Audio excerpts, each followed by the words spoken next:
ketemu beliau juga udah berkali-kali di event yang sama, dan saya siap ketemu dia selalu, ketemu beliau selalu dengan ekspresi yang sama juga, yaitu starstruck ya. Jadi kayak Iwan Fals gitu. Terakhir kali nonton performance dia di Java Jazz 2000 berapa? 2017. Itu juga sama, starstruck juga. Terus ke backstage pengen ketemu dia, cuman udah gemeter duluan, akhirnya nggak jadi.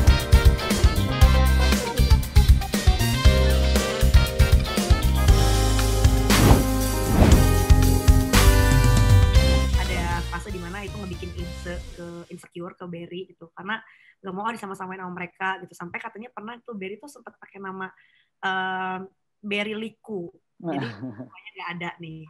Nah, Iya. itu gimana at that time Berry ngilangin perasaan itu dan akhirnya emang bisa ngebuktiin gitu kalau ya udah Berry emang bisa sukses dengan jalannya sendiri sampai titik ini, sampai sekarang kita bisa ngobrol gitu.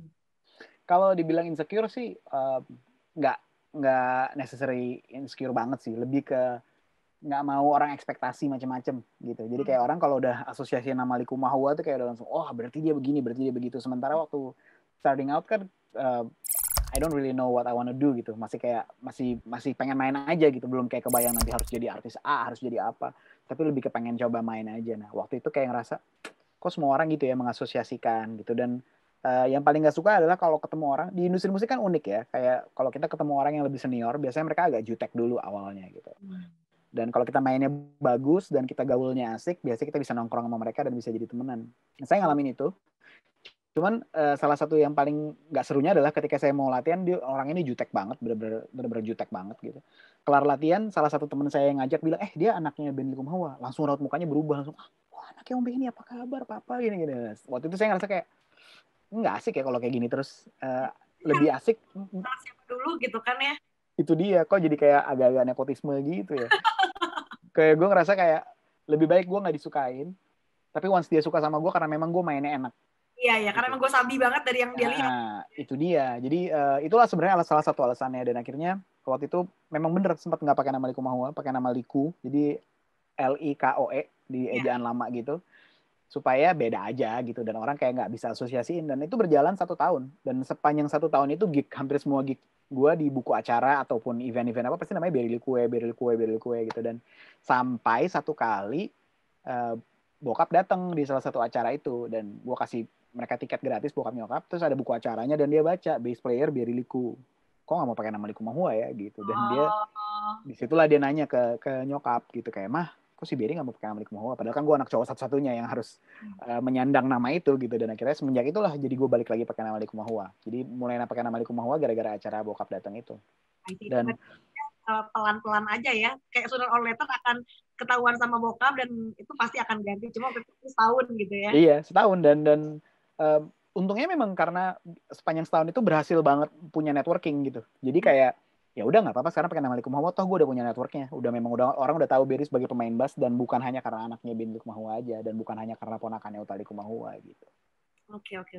Nah kalau misalnya ini nih tentang perasaan awkward yang suka dialamin sama Berry gitu, kayak misalnya ketemu orang suka bingung mau nyapa duluan apa enggak ya, sampai suka dijudge katanya sombong. Nah, dari masalah itu yang suka ketakutan duluan dengan pandangan orang, jadi kebanyakan mikir dulu gitu, sampai kan bio lo tulisannya before you judge me, try hard. Twitter ya. Ya gimana ya? Sebenarnya gue tuh agak aneh sih kalau dibilang extrovert. Orang dulu suka bilang extrovert ya iya, tapi kalau dibilang introvert juga ya iya juga. I mean between gitu. Kadang saya tuh nggak terlalu bisa nyaman ketemu orang baru. Dan kalau baru ketemu sekali 2 kali tuh buat nyapa kayak aduh dia inget gue nggak ya gitu. Jadi ya, kadang tuh bukan nggak berani nyapa, tapi takutnya dia gue nggak ya. Itu dia. Terus kayak takutnya kalau dikira SKSD lagi, karena udah pernah ngalamin beberapa kali kayak nyapa orang kayak apa kabar gitu, soalnya tadi kayak siapa ya, damn, gagal gitu kan. Jadi ketakutan itu sih yang pada akhirnya dulu membuat jadi sangat-sangat jarang menyapa orang duluan. Dan kecenderungannya biasanya gue kalau ketemu orang yang gue kenal dan gue nggak terlalu yakin dia ingat apa enggak, gue lebih cenderung menghindar kayak let's go that way supaya nggak ketemu sama orang ini.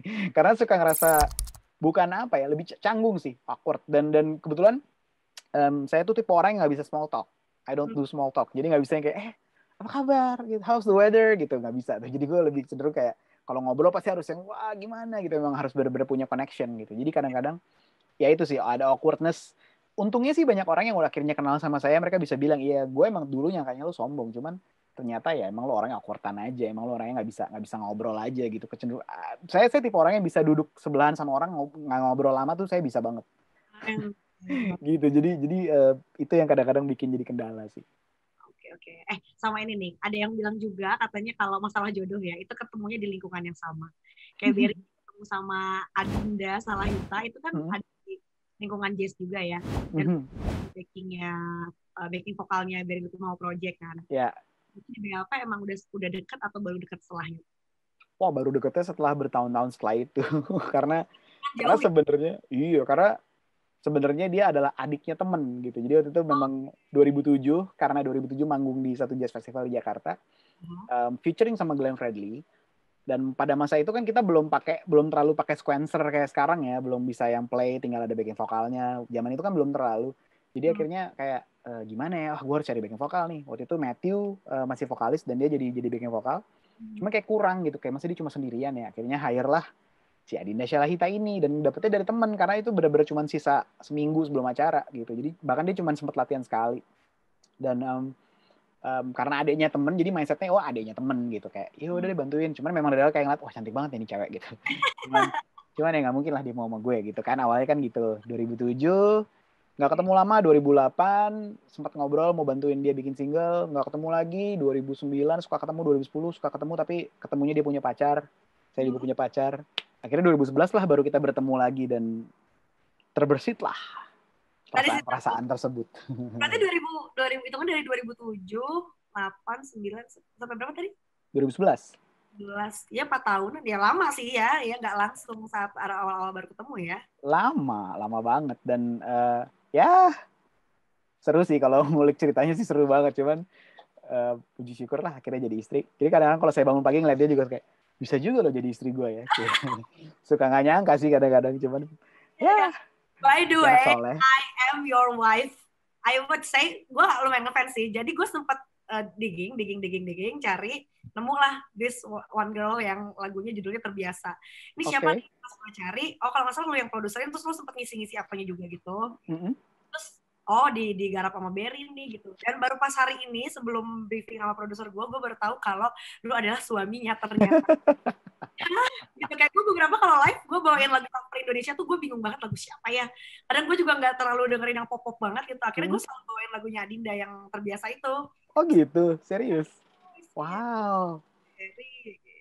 By the way, lagu Terbiasa tuh sebenarnya yang produce bukan gue, yang produce Agung Munte. Agung Munte, tapi ada you involved di lagu itu kan? Cuma gitu. Main bass doang, bantuin. Ya bantuin bikin, waktu dia ciptain lagu itu kan nggak ada chordnya, jadi gue cuma bantuin bikin chord dasarnya, and then kasih ke Agung. Terus mereka kerja, and then gue disuruh ke studio buat ngisi bassnya gitu. Oh terima kasih ya, nanti disampaikan deh, pasti dia senang. Itu tahun berarti ya? 2017. Udah merit ya? Belum, 2018 baru merit. Oh, I see. Oke. Nah, terus gimana tuh kalau misalnya kapelan sama-sama orang-orang musik juga gitu. Biasanya kalau misalnya punya pasangan di bidang yang sama, di rumah itu bahasannya tentang musik lagi nggak? Atau justru jangan deh bahas-bahas kerjaan, jangan-jangan gitu? Karena kita menganut prinsip bahwa musik itu bukan pekerjaan sih. Siapa yang bilang ya? If you choose your passion as your work, you don't even have to work a day gitu. Aku lupa siapa yang bikin quote-nya. Cuman kita ngerasain itu banget sih. Jadi hampir tiap hari memang pembahasan kita pasti ada musiknya. Walaupun nggak kita atur harus ngomongin musik, enggak. Tapi pasti secara nggak sengaja kita ngebahas musik, ngebahas industrinya, ngebahas. Even kemarin, tadi pagi kita baru ngebahas gila kangennya tour ya, kangennya gini-gini. Kita kemarin semalam baru nonton konsernya Justin Timberlake di Netflix yang 2020. Kangennya tour gitu. Jadi kita bisa ngebahas apa aja. Tapi nggak pernah dalam bentuk kayak itu sebuah pekerjaan. Enggak sih. Tapi memang itu jadi hidup kita kan. Karena kan kita hidup di situ. Dan itu yang dari situlah kita dapat penghasilan, dari situlah kita dapat visi, dari situ kita bisa share message. Jadi buat kita itu bagian dari kehidupan kita. Jadi it's not work at all. Dan memang hampir tiap hari pasti ada bahasan yang kena ke daerah situ gitu. Jadi pasti bisa dibilang setiap hari pasti ngomongin musik, tapi nggak consider itu sebagai kerjaan gitu ya, kayak betul. Ngomongin kerjaan itu emang lagi pure sharing dan ngobrol aja gitu ya. Yes, exactly. Oke. Kayak gitu. Dan di kondisi sekarang nih tadi Berry bilang kangen manggung tur apa segala macam, dan karena sekarang lagi banyak kegiatannya di rumah aja dengan kondisi dunia berubah gitu. Apa ada karya dari kalian berdua nih untuk next project musik? Barusan Indi ngecek juga kan kalian berdua baru rilis yang si Fokus ini kan ya? Iya, bener. Kayak Indi udah ngebayanginnya rilisnya 2020, ini pasti kayak di rumah aja ngapain dia, istri bisa nyanyi, ya udah kita kira sesuatu gitu. Betul sekali. Jadi memang kita bikin karena kita ngerasa kita di rumah aja ya gitu. Ya daripada orang-orang sibuk ngeliat dunia yang berubah, mending kita ajarin mereka buat fokus yuk gitu. Jadi melalui message lagu ini kita fokus aja. Fokus sama apa? Fokus sama banyak hal baik yang kita bisa terima. Contohnya, kalau buat kita pribadi waktu itu hal baiknya adalah kita jadi bener-bener fokus ngeliatin si anak berkembang di rumah. Karena dia udah bisa jalan, udah bisa lari-lari dari yang dia bahkan belum bisa merangkak. Jadi kita menikmati banget proses dari dia merangkak sampai dia mulai bisa berdiri, mulai bisa jalan. Jadi kita bilang, iya ya ternyata kalau kita fokus ke hal yang buruk, jadinya kita cuma berpikir yang buruk aja. Tapi kalau kita fokus ke hal baik, kita jadi bisa fokus ke hal yang baik dan kebaikan itu akan ada terus di kepala kita gitu. Jadi itu alasannya kita rilis dan dari pemikiran itu dari hasil ngobrol, terus yuk kita bikin jadi lagu yuk gitu dan kita bikin beatnya segala macam semuanya hanya dikerjain di rumah. Bahkan untuk pertama kalinya gue belajar mixing di lagu itu. Jadi sebelumnya belum pernah mixing. Itu belajar mixing kayak I have to learn new achievement gitu, new skill achieve gitu. Jadi kayak unlocking skills gitu. Wah ternyata gue bisa mixing ya gitu dan seru banget sih jadinya karena kita berdua jadi tektokannya juga gampang. Ruang kerjanya juga di sini, jadi cuman paling giliran lu take ya, gue keluar gitu. Nanti lu udah kelar, gue mixing gitu. Jadi ya menyenangkan banget sih bisa kerja bareng istri. Berapa lama tuh kurang lebih semingguan jadi? 2 hari jadi. 2 hari jadi, oh ya mantap sekali. Lagunya 2 hari jadi. Cuman memang uploadnya agak lama karena kita mikir dulu kayak artworknya kayak gimana ya, apa segala macam. Tapi waktu itu kebetulan puji Tuhan, alhamdulillah 2 hari jadi. Oke. Ini berarti satu ya yang berhasil dari 2020 itu yang kalian berdua. Ada lagi nggak? Sebenarnya kepengen rilis lagi sih, tapi kebetulan belum sempat ngerjain lagi. Freeze ya? Cek. Freeze nih kayaknya. Atau mungkin nanti tahunya, seru ya. Cek. Tunggu. Yes, oke. Sorry, ketahan tadi. Gimana?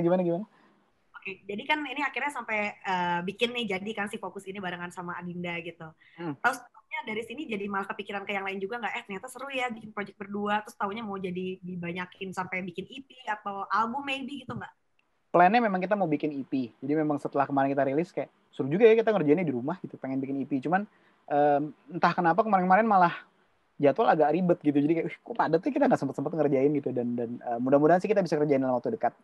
Tapi kebetulan juga kita masih banyak utang. Kayak Dinda juga dia masih pengen ngerjain albumnya dia. Ada yang belum rilis. Jadi kayak ntar dulu deh lu rilis album lu dulu aja. Dan gue mungkin juga rilis EP gue. Baru nanti setelah itu kita bisa rilis. Mungkin 2021 sih kita bakal rilis. Termasuk lagu Fokus di dalamnya gitu. Oke, karena mungkin kalau yang project kalian berdua udahlah gampang. Tos rumah ini kapanpun bisa dikerjakan gitu ya. Itu dia. Oke, seru banget. Good luck for that ya. Siap, amin. Thank you. Nah, terus Ber, ini kalau ngomongin soal sang anak, Jeremia Likumahua, ada perbedaan nggak before and after Berry punya anak? Gitu. Sampai kan dibikin lagu ya yang judulnya So In Love itu ya. Beda banget sih. Apa ya? Salah satu yang paling beda adalah bangun pagi. Jadi morning person sekarang. Morning person banget. Dulu kalau bangun tuh jam 9, bangun sebelum jam 9 tuh biasanya cuma kalau mau pergi keluar kota aja kalau lagi tur. Tapi kalau lagi di sehari-hari mana pernah, paling bangun jam 10 paling cepet. Tapi sekarang ya otomatis tergantung dia bangun. Kayak tadi pagi dia bangun jam 5:30. Kita bangun jam 5:30 ya sudah kita bangun bersama kan. Tapi abis itu dia tidur lagi ya kita tidur lagi gitu. Jadi itu salah satu perbedaan yang paling utama. Yang kedua adalah never in a million years I imagine myself ganti pampers. Dulu nggak pernah kebayang. Tapi setelah punya anak kayak ternyata itu sesuatu yang sangat biasa dan sangat umum dilakukan gitu. Jadi itu sih salah satu hal yang berbeda ya. Sama mungkin ini sih jadi bisa melihat dunia tuh dari perspektif yang berbeda banget semenjak jadi bapak. Kalau dulu kan kayaknya kalau kita masih muda kayak ngeliat orang tua tuh kayak apa sih lu tuh ngatur-ngatur gue lu gitu. Cuma setelah pikir-pikir iya ternyata semua orang tua dan dengan semua peraturan dengan semua rules-nya hanya ingin yang terbaik buat anak-anaknya gitu. Jadi I feel that in a certain way sekarang ngerasain banget kayak iya ya gue tuh cuma pengen yang terbaik kok buat si Jeremiah. Jadi apapun yang gue bikin tuh ujung-ujungnya buat dia gitu. Jadi shout out buat all the parents out there, buat boomers, buat generasi millennials pun yang udah punya anak. Respect. Respect ya. Kira ya apa ya kayak parenthood lah ya. Yoi, beda banget dunianya soalnya. Oke. Terus ini kan keluarganya musik nih, lo-nya musisi, terus Mm-mm. juga lah bisa dibilang. Kalau Jeremiah gimana nih? Sekarang udah kelihatan belum arahnya akan ke musik juga seperti papa dan opanya gitu. Wah, dia sangat boleh dibilang sangat lebay kalau udah berhubungan sama musik. Dia tuh lebay banget. Dia tuh bener-bener yang wah excited, dan dia kalau nonton jadi kita beliin dia kayak ukulele kecil gitu. Jadi kalau dia nonton TV yang ada orang main gitar, pasti dia langsung buru-buru ngambil ukulelenya. Terus dia megangnya juga ada bener posisinya, terus udah digenjreng-genjreng gitu. Jadi udah ada arah-arahnya sih udah kelihatan ya. Dan excited banget sama musik. Dia bisa membedakan lagu. Jadi dia kalau kita play lagu, dia udah tahu oh lagu ini gitu. Kayak dia udah langsung bisa, dia tahu gimana caranya dia harus bereaksi terhadap lagu itu gitu. Bahkan lagu So In Love, kalau kita diputerin lagu So In Love, dia langsung excited banget. Karena dia tahu dari awal nih lagu buat lu ya. Jadi wah excitednya lebay gitu. Cuman ya memang kita berdua sih dari awal sama Dinda kita bilang ya sama kayak opanya, gue nggak mau maksain gitu. Kalau dia emang mau jadi pemain musik, ya silakan jadi pemain musik. Tapi gue juga nggak mau ngarang-ngarahin lo harus jadi musisi.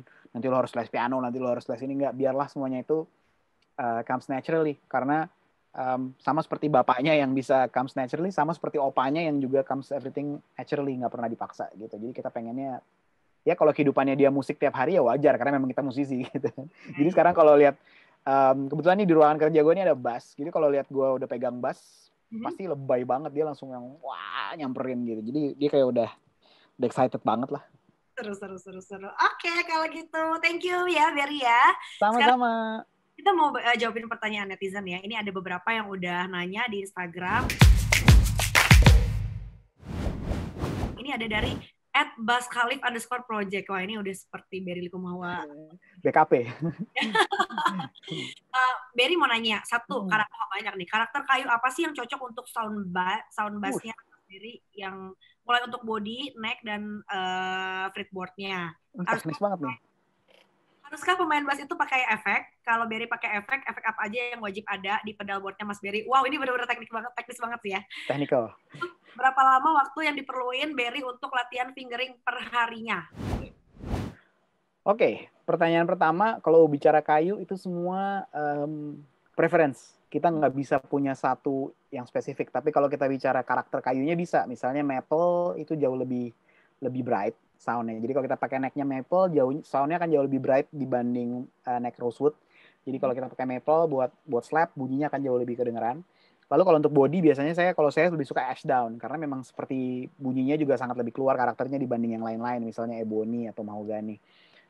Tapi again kalau kayu itu bicara karakter dan bicara preference. Jadi pastikan siapa tadi Bas Khalif itu ngulik dulu lu sukanya yang kayak gimana, dan lu kulik aja tuh si musisi itu pakainya kayu apa, baru dari situ bisa ketemu referensinya. Karena nggak pernah ada yang terbaik, tapi cuman sesuai dengan selera masing-masing. Kalau pertanyaan kedua, haruskah pemain bass itu pakai? Ya, kalau Berry pakai sih, apa aja yang wajib ada di pedal? Sebenarnya sih nggak harus ya. Kalau buat saya pakai efek itu sesuai namanya efek. Dia hanya memberikan sebuah kontribusi kecil untuk kebutuhan lagu. Kalau gue kebetulan karena gue basis dan musik gue nggak butuh musik yang distortion, misalnya gue nggak pernah ada distortion di efek. Tapi yang ada di pedalboard adalah octaver, ada octaver tinggi dan octaver rendah. Octaver rendah itu buat ngiringin kalau buat lagu-lagu yang R&B atau soul. Octaver tinggi lebih buat solo. Lalu ada envelope filter, sifatnya lebih buat slap. Ada chorus, bisa buat solo gitu. Jadi buat saya efek itu tergantung kebutuhan lagu dan kebutuhan musiknya. Jadi bukan buat tanda kutip gaya-gayaan, tapi lebih buat kepentingan bermusiknya aja sih. Kalau buat yang wajib ya nggak ada yang wajib, kan balik lagi tergantung kebutuhannya. Lalu kalau pertanyaan ketiga tadi berapa lama waktu diperluin? Oh iya, fingering. Dulu waktu starting out sih tiap hari itu bisa 8 jam sehari. Tiap hari. Wow. Tiap hari. Tapi sekarang sih 10 sampai 15 menit sehari lebih dari cukup karena otot-ototnya udah terbiasa, udah punya muscle memory-nya udah ada gitu. Kalau kita bilangnya muscle memory. Jadi kita udah tahu oh gerakannya seperti ini. Paling cuma butuh stretching aja, paling 10 sampai 15 menit. Tapi kalau bisa sehari 20 menit sih jauh lebih baik. Oke, ya. Tapi awalnya mungkin bisa harus sampai gitu ya, 8 jam per hari. Untuk awal sih harus sampai satu fase tertentu harus kuasain banget kan. Jadi kalau gue kebetulan memang suka nganalisa dan suka banget ngulik. Jadi dulu kerjaannya main tiap hari sampai 8 jam tuh nggak sadar gitu. Jadi tapi kalau boleh ya maksimal 2 sampai 3 jam lah. Jangan lebih juga karena kalau kelebihan juga kadang-kadang kita bisa bosan. Iya, iya. Oke, jadi hindari juga sih supaya nggak sampai jadi bosan itu ya. Betul. Terus ada lagi dari Etroni Markiano. Dari sekian banyak musisi, siapa musisi yang menurut Mas Berry paling berpengaruh untuk perkembangan teknik maupun wawasan bermusiknya Berry Likumahua? Wow. Yang lokal dan internasional katanya. Kalau kalau lokal 3 orang sih. Almarhum Benny Likumahua, almarhum Glenn Fredly, sama Yance Manusama. Yance Manusama tuh pemain bass favorit gue. Kalau yang di luar, Jaco Pastorius sama Marcus Miller. Itu 2 orang yang sangat sangat berpengaruh dalam musikalitas dan teknik sampai bisa kayak sekarang. Siapa tahu mau cari yang ngefans sama Berry, ditarik lagi roots-nya Berry Ya, sampai mana itu ya tadi ya. silahkan banget. Oke, lalu ada juga dari Syakila Nimpuna. Aku mau nanya dong, kalau mau belajar musik sebaiknya belajar alat musik apa dulu? Om Berry dulu langsung belajar bass atau instrumen yang lain dulu? Terus apa saran dari Berry kalau emang aku pengen jadi pro player di bidang musik? Berry yang lain-lain dulu. Kalau sebenarnya nggak pernah ada sih yang main musik tuh kadang kayak masak. Akan lucu kalau kita mau belajar bikin ayam goreng, kita harus belajar bikin ayam bakar dulu. Sebenarnya agak nggak nyambung kan. Belajar bikin ayam bakar ya bikin ayam bakar aja. Kalau mau bikin ayam goreng ya belajar aja bikin ayam goreng. Jadi sebenarnya semua punya proporsinya masing-masing. Tergantung ketertarikan kita. Jadi kalau buat gue pribadi sih nggak harus tuh kita harus belajar piano dulu baru kita belajar instrumen lain. Nggak juga. Bagus kalau kita bisa ngerti piano dulu akan jauh lebih bagus karena kita jadi ngerti harmoni, kita jadi ngerti ritmis, kita jadi bisa main independen. Tapi nggak harus gitu. Lebih ke kebutuhannya lebih kayak bagus atau nggak, perlu atau nggak aja gitu. Jadi sebenarnya kalau dibilang alat musik apa yang sebenarnya bebas sih tertariknya alat musik apa. Tapi pastikan gini, bukan belajar cuma alatnya, tapi belajar musiknya as a whole. Karena apapun instrumen kita kan teori musiknya sama. Tetap do, mi, fa, sol, la, si, do, tetap kromatisnya ada 12 nada, tetap main rhythm, tetap main subdivision, tetap bicara tentang 1/8, 1/16, sama aja, triplet, apapun. Jadi kita belajar teori musiknya tetap harus, tapi kita mempelajari teknik alat musiknya supaya nanti apa yang kita pelajari di teori bisa kita aplikasikan ke alat musiknya. Gitu aja kan sebenarnya. Basically sih salah satu tips yang paling saya bisa kasih adalah gini. Kalau mau jadi pemain pro, pastikan kuasai alat musikmu. Kuasai suaramu, kuasai kalau memang penyanyi, kuasai pita suaramu gitu. Tapi yang paling penting adalah instrumen apapun yang kita bunyikan adalah bernyanyi melalui instrumen kita. Jadi kalau penyanyi punya pita suara, dia harus nyanyi pakai pita suaranya. Kalau gue kebetulan nggak bisa nyanyi, suara gue jelek, jadi gue bermusik dan bernyanyi melalui bass gue gitu. Lalu syarat berikutnya menjadi seorang pro player adalah skill is not everything. Tapi yang nomor 1 adalah work ethics. Karena kalau work ethics kita ngaco, mau skill sebagus apapun nggak akan ada yang ngajak kita main. Nggak akan ada yang ngajak kita manggung. Sesuatunya juga ya. Yes. Gitu. Itu aja sih paling. Ya, kayak semacam skill memberimu panggung, tapi attitude atau work ethics yang mempertahankanmu tuh. Exactly. Karena percuma kalau work ethics-nya nggak ada, mau datang latihan ditungguin sama semua orang, dia latihan datang sisa setengah jam waktu latihannya mau selesai, atau dia seenaknya berangkat ke airport telat, ya itu jadi masalah. Dan kalau nggak punya attitude yang bagus, percuma nggak akan bisa bertahan. Oke, tips ya, itu sebuah tips. Oke, itu pertanyaan dari netizen tadi. Sekarang kita main 3 kata ya. Jadi dia akan menyebutkan beberapa names. Nanti what pop in your mind langsung Berry sebutin aja. Oke, ready ya? Oke. Dallas mana? Jenius, jago, komposer. Oke, Jenius, jago, komposer ya. Faris RM. Komposer, unik, puitis. Oke, Erwin Gutawa. Genius, magnificent. Magnificent, alright. Amazing. Wah, lebay banget. Iwan Fals. Tokoh. Pergerakan.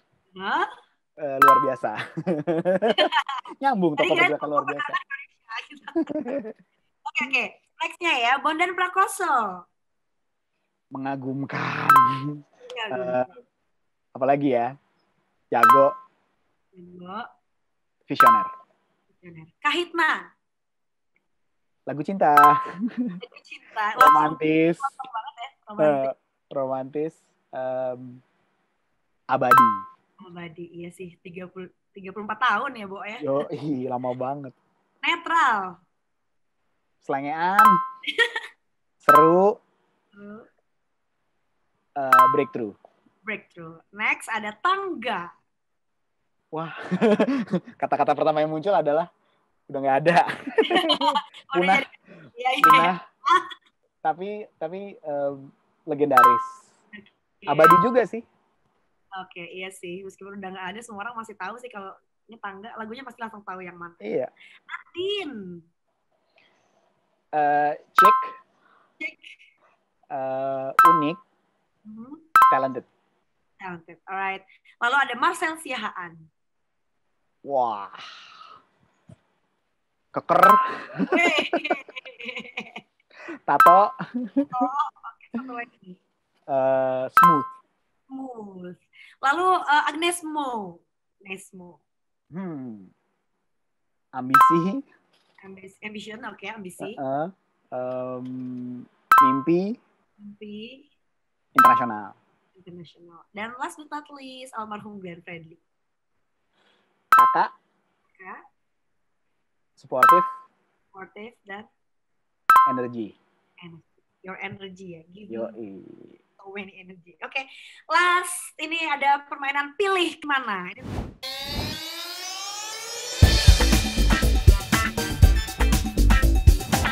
Pertama, produser atau music director? Produser. Ngiringin atau diiringin? Ngiringin.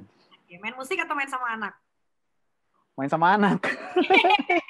Thank you, Berry. Yeah. Alright, damas ngobrol-ngobrol indie barengan sama Berry Likumahua. Jadi buat kamu yang udah nonton video ini sampai habis, jangan lupa like dan juga subscribe juga ke YouTube channelnya inventory.id. And I gotta say thank you so much buat El Hotel Royal Bandung yang ada di Jalan Merdeka nomor 2. Dan jangan lupa kamu juga buat kepoin Instagramnya ke @elhotelroyalbandung ya. Buat indie sih jangan lupa aja pesennya. Kamu kalau misalnya pengen lihat abis ini indie ngobrol sama siapa, silakan langsung komen di kolom komentar sebanyak-banyaknya. Dan kalau gitu Indi Arisanya pamit. See you when I see you teman cerita. Bye.